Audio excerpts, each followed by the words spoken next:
ভারতবর্ষের পার্শ্ববর্তী দেশগুলোর সঙ্গে তাদের যে রাজনীতি এবং তাদের যে আচরণ সেটা কোন প্রেক্ষিতে তারা কীভাবে করছেন সেটা তারা ভালো বোঝেন, সেটা বলেছেন। কিন্তু দুর্ভাগ্যজনকভাবে আমরা দেখতে পাচ্ছি শুধু বাংলাদেশ নয়, পার্শ্ববর্তী দেশগুলোর সঙ্গেও ভারতের সম্পর্ক খুব ভালো যাচ্ছে না।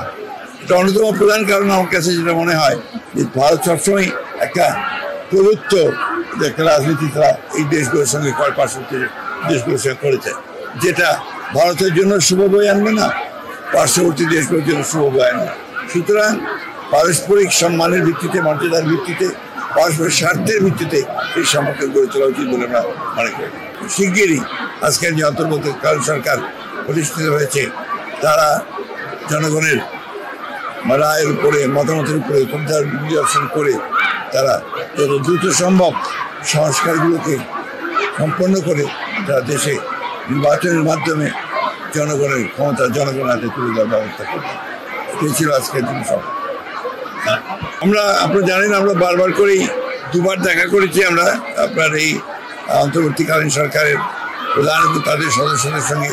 প্রত্যেকবারই বলে এসেছি আমরা যে একটা সংস্কারগুলো ঘোষণা করে যেগুলো তারা করতে চান সেগুলো জনগণের সামনে তুলে ধরা এবং সেগুলোর সময় নির্ধারণ করা, যাতে করে সুনির্দিষ্ট একটা যৌক্তিক সময়ের মধ্যে নির্বাচন হতে পারে এবং জনগণের ক্ষমতা জনগণের হাতে তুলে দেওয়া যেতে পারে, সে ব্যবস্থা করার জন্য আমরা তাদেরকে অনুরোধ করছি।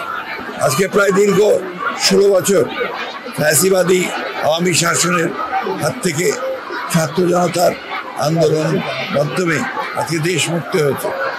এই বিপ্লবে, এই আন্দোলনের, এই সংগ্রামে দেশের অসংখ্য মানুষ, ছাত্র জনতা, এমনকি মহিলারা পর্যন্ত প্রাণ দিয়েছেন, শিশুরা প্রাণ দিয়েছেন।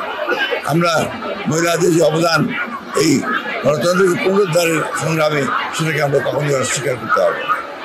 আজকে বাংলাদেশ জাতীয় মহিলা দল তাদের প্রতিষ্ঠা বার্ষিকীতে এই শপথ নিয়েছে যে যে স্বাধীনতা অর্জন করা হয়েছে সেই স্বাধীনতাকে সুসংহত করবার জন্যে, গণতন্ত্রকে পুনরুদ্ধার করবার জন্যে এবং দেশে আইনের শাসন, জনগণের শাসন প্রতিষ্ঠা করবার জন্য তারা তাদের সংগ্রামকে অব্যাহত রাখবে এবং আমরা বিশ্বাস করেন